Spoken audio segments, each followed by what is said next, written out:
저희가 보면서 어머님들 이제 채팅창에 또 남겨주시면 될 것 같아요. 그래서 일단 저희 첫 번째 질문을 보면은요. 자, 초등 2학년 케이스가 나와 있어요. 그래서 목표 굉장히 계획표가 굉장히 꼼꼼해요. 네, 그래서 뭐 시간대별로 이렇게 쭉 계획을 잡아주셨는데 일단 가장 우선한 목표가 수학 교과 문제집이었고 그 다음에 이제 국어, 독서, 논술집 한 세트 끝내기, 독해집 한 권 끝내기, 그리고 이 어머님은 이제 대형 수학학원. 그러니까 이런 고민들 되게 많이 하시는 것 같아요. 제가 보더라도 언제 가야 될까요? 이게 수학학원을 저 아는 그 원장님들도 이제 그거를 궁금해하시더라고. 지금 이 어머님은 2학년이지만 그때 그 어머님이 이제 4학년에서 5학년 올라가는 시기였거든요. 근데 4학년 때까지는 소수정예 학원을 보낸 거예요. 그래서 그랬는데 이제 보내고 나니까 우리 애가 그렇게 수학을 잘하지는 않는데 그 보내다 보니까 잘하고 있는 건지 수준이 어느 정도인지 그걸 잘 모르겠다는 거예요. 그래서 초등 고학년으로 올라가면서 대형 학원으로 옮겨야 돼요, 선생님? 이렇게 물어보더라고요. 네. 그래서 이제 이 어머님도 그게 궁금하신 것 같아요. 대형 수학학원을 도대체 언제 보내야 되냐. 집에서 어머님, 아버님이 가르치는 경우도 있을 거고, 저학년들은. 그리고 아예 뭐 그룹과외식이라든지, 그렇게 이제 수학 공부를 하다가 이 대형 학원으로 옮겨야 될 것 같은데 언제쯤 옮기는 게 제일 좋은가 이거를 궁금해 하시는 것 같거든요. 네네. 지금 일단 이 화면도 어머님들 보이시나요? 혹시? 네네네. 보이시죠. 한번 쭉 보세요. 네, 이제 쭉 지금 한번 초등학교 보세요. 2학년 예비 3학년 어머님이 이번 네. 겨울방학에 이제 우리 아이 이렇게 시키겠습니다 라고 계획을 쫙 짜서 저한테 보내주신 거예요. 일단 여기 어머님 굉장히 칭찬해드려야죠. 어떤 부분이 제일 지금 인상적이세요? 좀 보셨을 때? 어머님들 여기 계획에서 어떤 게 가장 눈에 확 띄세요? 이렇게 짜실 수 있는 어머님이 많지 않으실 거예요. 그렇죠. 제가 네네. 지금 여기 어머님 이제 조금 듣고 계시면 제가 칭찬해드리고 싶은 건 뭐냐면 일단 지금 아직 방학이 시작도 안 했는데 시간대별로 쫙 자유 시간이 너무 적어요. 맞아요. 네네. 하지만 제가 지금 지금까지 이렇게 어머님 이거 해야 돼요라고 말씀을 드렸던 거를 쭉 다 하시려면 이 정도의 스케줄이 나옵니다. 그러니까 그거는 아이가 좀 받아들일 수 있는 준비가 됐으니까 이렇게 진행을 하고 계시는 걸 거라고 믿는데 저는 이제 그거보다 더 칭찬해드리고 싶은 건 뭐냐면 일단 시간대별로 굉장히 촘촘하게 계획을 짜셨죠. 근데 사실은 우리가 어른들도 그렇지만 이렇게 계획을 짠다고 이걸 다 지킬 수 있느냐 그렇지 않을 수도 있어요. 근데 이제 문제는 이러한 계획이 있느냐 없느냐 그 기준이 있느냐 없느냐는 굉장히 중요한 기준이 될 수 있다는 거죠. 그래서 일단 시간대별로 이렇게 촘촘하게 계획을 짜셨다라는 건 칭찬해 드리고 싶고 쭉 보시면 아시겠지만 대단해요. 쭉 보시면 아시겠지만 영어, 수학, 독서 굉장히 균형 있게 계획을 짜셨던 것 같아요.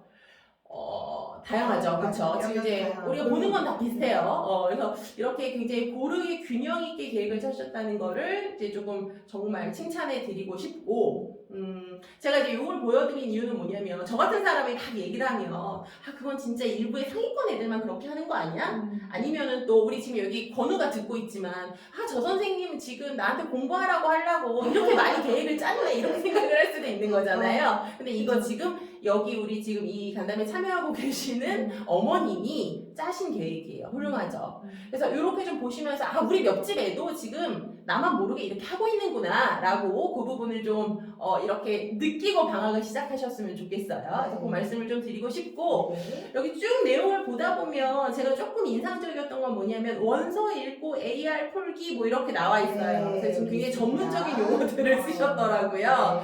그래서 요즘에 영어 공부, 왜냐면 아까 3학년, 4학년, 예비 3학년, 4학년 어머님들은 3학년, 4학년 어머님들은 영어에 굉장히 많은 시간을 투자했으면 좋겠습니다 라고 말씀을 드렸었잖아요. 그래서 보면 여기 원서 읽고 AR, SR 지수 4.5에서 5.5 정도 굉장히 구체적이세요. 그래서 영어에 대한 어떤 학습 계획을 짤 때 특히나 영어 독서에서 우리가 포인트를 줄 점은 뭐가 있냐면 뭐 예를 들어 AR이라 그래서 우리 이른바 뭐 미국 교과서, 미국의 아이들이 몇 학년 과정에 공부하는 이런 책이냐에 대한 것들 요즘에 기준을 많이 놓고 보시더라고요. 그래서 뭐 AR 1.5다 그럼 미국 초등학생 1학년 아이들이 뭐 이렇게 보는 교재 수준이다. 뭐 이 정도 이렇게 얘기를 많이 하시고 얼마 전에 어떤 교육기관에서 분석한 거 보니까 우리나라 수능 그 독해 지문의 수준이 뭐 예를 들어 9.5에서 13.5 정도 된다라고 하더라고요.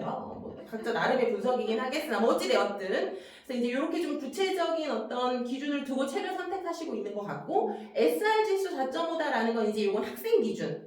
그래서 학생이 뭐 초등학교 4학년에서 5학년 정도 되는 수준의 어떤 책을 읽을 수 있는 정도다. 이건 이제 어떻게 보면 제가 봤을 땐 테스트 결과인 것 같아요. 그래서 뭐 이런 기준들이 있는데 한번 나중에 시간 되실 때 요즘에 네이버에 정보 너무 많으니까 뭐 AR, SR 그리고 요즘에 또 하나 좀 기준이 되고 있는 게 뭐 렉사일 지수 이런 거 얘기 많이 해요. 그러니까 어떤 거다라고 찾아보시고 갑자기 쪼여오죠? 그런데 이제 저는 이거에 너무 얽매이시지는 않았으면 좋겠어요. 네. 가끔 어떤 어머님들 상담 오셔서 이렇게 얘기하세요. 지난주에는 SR 지수가 뭐 한 3.5였는데 이번 달에 테스트를 보니까 이게 떨어진 거야. 그래서 아이의 어떤 독해 지수가 떨어진 게 아닌가라고 걱정하시는 분들 되게 많은데 어른들도 왜 그렇잖아요. 책을 읽다 보면 내가 잘 이해가 되는 책이 있고 그렇지 않은 책이 있어요. 그러니까 너무 이걸 중간중간 체크는 하시되 여기에 너무 이렇게 딱 얽매여 계시진 않았으면 좋겠다.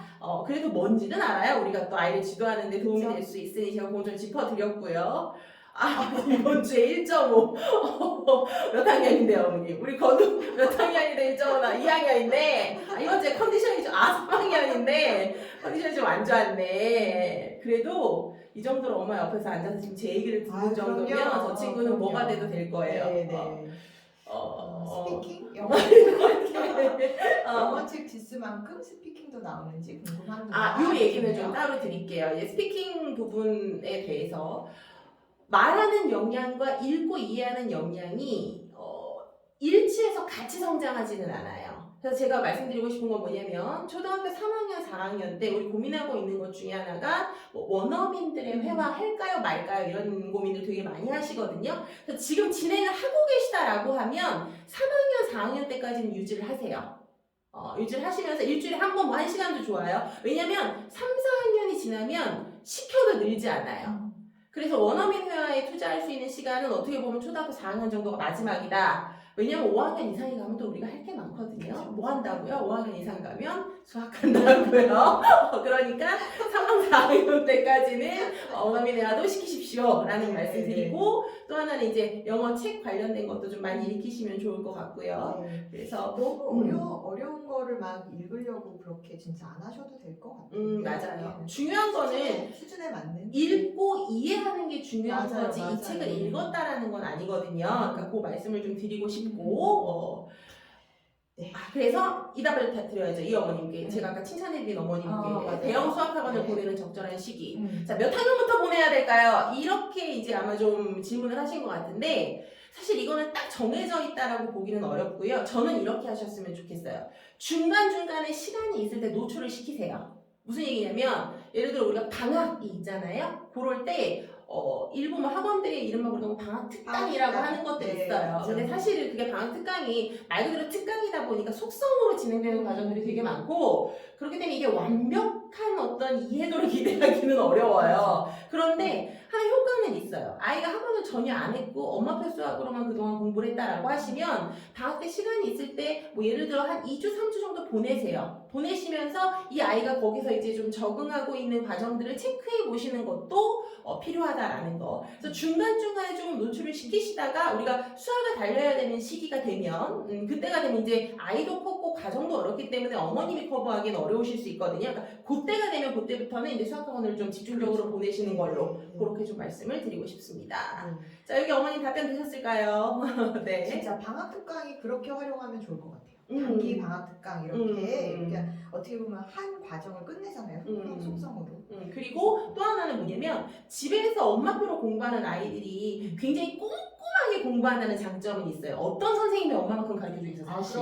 맞아요. 근데 잠깐 조금의 어떤 단점이 생길 수 있는 게 뭐냐면 일단 동기부여 부분에서 문제가 될 수 있고 나만 공부하나? 옆집에는 이렇게 안 하나? 이런 생각이 들 수 있단 말이에요. 그러니까 이제 분위기 환기 차원에서 그렇게 시간이 있는 방학 때 활용하셔서 학원에 한번 노출을 시키시는 것도 필요할 것 같다. 그러나 지금은 그것도 쉽지 않을 것 같아요. 벌써 지금 그런 학원들 있을걸요? 2월 이후부터 백신 패스 때문에 뭐 학원을 뭐 수강을 할 수 있다 없다 이런 것들 얘기를 많이 하잖아요. 그래서 제가 알고 있는 어느 학원은 그게 뭐 사실은 교육적으로 올바른 효과는 아닌데 어차피 2월 이후에 다니지 못할 학생들 같은 경우에는 12월에 지금 대부분 학원이 분기가 시작될 때예요. 그러니까 지금부터 다른 방향을 찾으세요라고 얘기하시는 원장님도 계시더라고요.